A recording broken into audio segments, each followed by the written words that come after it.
Hey guys, your boy Sean Bellamy back with you with another episode of Philly Eagles Talk on my Fly Eagles Fly channel. The Philadelphia Eagles just finished their game dominating the Detroit Lions 44-6. If you could tell by my body language and the way I'm speaking or how I sound, I don't give a shit. Yeah, a win's a win. You'll take it after the weeks of terrible football and pathetic football play by the Eagles. But this shit doesn't really do nothing for me. I'm not gonna get all hype like a lot of fans are gonna do. You're gonna see videos, people saying that this is a good team. Listen. Don't listen to the sheep out there, dude. It is not a good football team. We just went up against a worse football team. This is nothing to be celebrating about. If anything, this just helps that I could at least go to work tomorrow and not have to hear Cowboys fans say, hey, you guys lost again. I don't care. We beat the shit out of the Detroit Lions. Congratulations. There's your pat on the back. Move on to next week where we actually have a way better team we're going to be dealing with, even though we're at home, and that is the Los Angeles Chargers. So I personally I don't give a damn about this win. This is not going to make me be, think this is a comeback type of season. So the Eagles did beat the 0-7, well, now they're 0-8 Detroit Lions. The Lions are absolutely terrible. Jared Goff is just doesn't like a good quarterback at this point. The Lions are just not a good football team. Like I said, let's just get it out the way.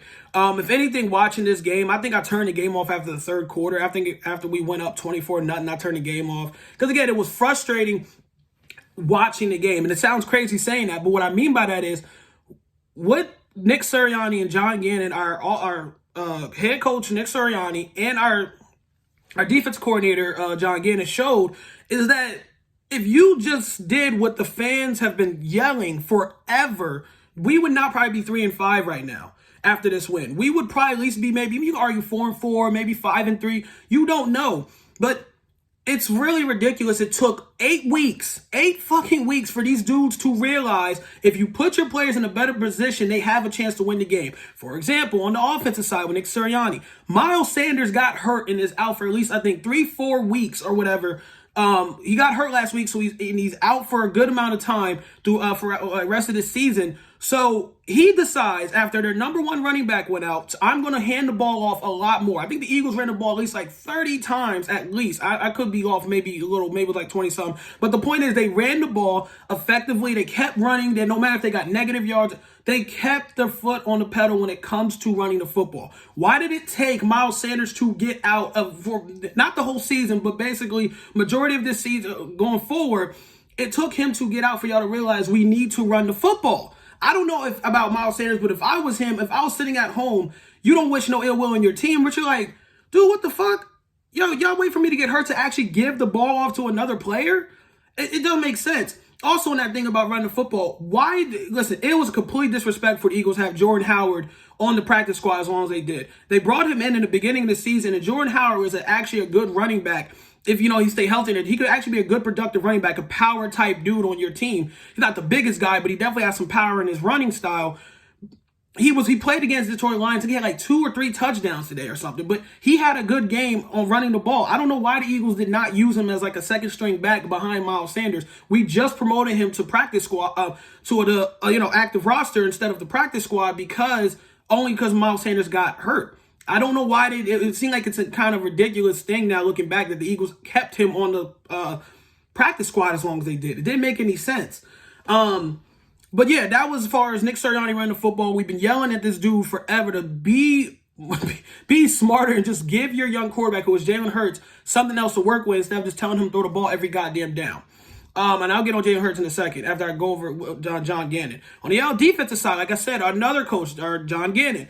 We have been yelling for weeks for this dude to be more aggressive in blitz and force the ball to come out of the quarterback's hands more quickly and force them to really put pressure on opposing quarterbacks. He chose the 0-8 Lions with a horrible quarterback and Jared Goff to be the one he's going to finally do it against. And everyone was all excited, like, oh man, look at all these these gap blitzes. Look at all the Eagles bringing pressure. They're bringing safeties down. They're coming after Jared Goff. Where the fuck was this at when he was going up against good quarterbacks?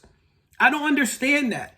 It's like, I'm not giving you a pat on the back for doing something or testing something out that against a horrible team. Because the Chargers next week with Justin Herbert and them dudes, they're not going to be that lay down like the fucking Lions did. They're not going to be easy for us to pick apart and now we're going to try blitzing and stuff like that. I still don't think this defense is good. I still don't think this offense is good. That's my biggest takeaway from this game. Do not get caught up like the sheep. You're going to see make videos and make like this is a comeback game. It wasn't. It was an 0-7, now 0-8 winless Detroit Lions team, dude. I don't care how negative it sounds. You should not be celebrating that win.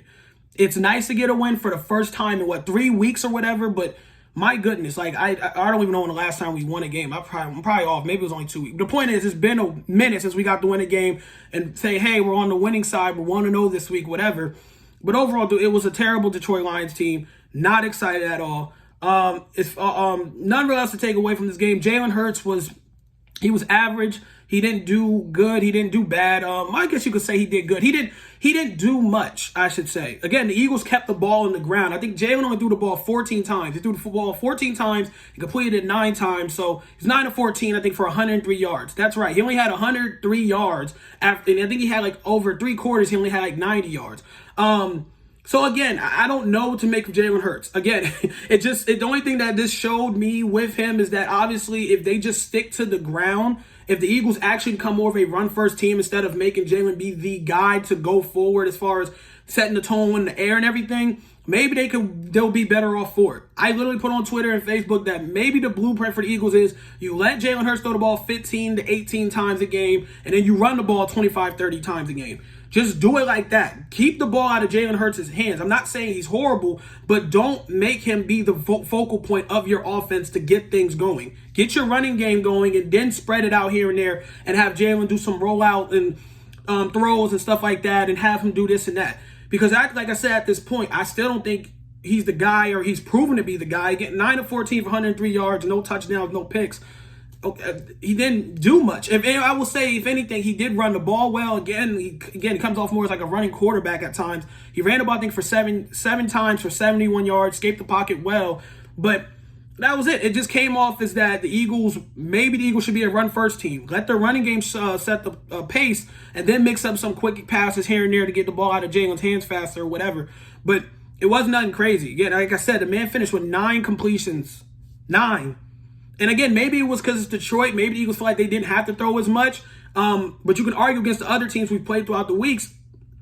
You could throw the ball 18, 19 times. But if the Eagles would have maybe just mixed it up, obviously, which we've been screaming to Nick Sirianni about, and be more, instead of pass happy, be more balanced, who knows how our record or how this season will be looking so far. But whatever, man. I don't know. Again, I'm not getting hyped about this win. The Eagles are now 3-5. We're at home next week against the 4-2 Chargers.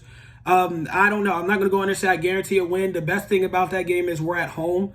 But I don't know. I think the Chargers coming off a bye, or maybe I think they got a game later. I don't remember. But the point is, again, and I keep repeating this on this episode of Philly Eagles Talk, I'm not excited. This wasn't a great win. This wasn't nothing. This is exactly what you should do to a team that is worse than you are. Like, they are bad. Lions suck. It's not an impressive win. It wasn't impressive by our quarterback. Our coaches didn't show us anything except that they can frustrate the hell out of us if they actually, because we saw that if you actually do some balanced gameplay and more aggressive on defense, bring in blitzes and mixing things up, oh, look at that. You actually have a competent football team. But again, I still think this team is bad. We'll see what happens. Again, 3-5 next week against the Los Angeles Chargers. I'm out, you guys. Peace.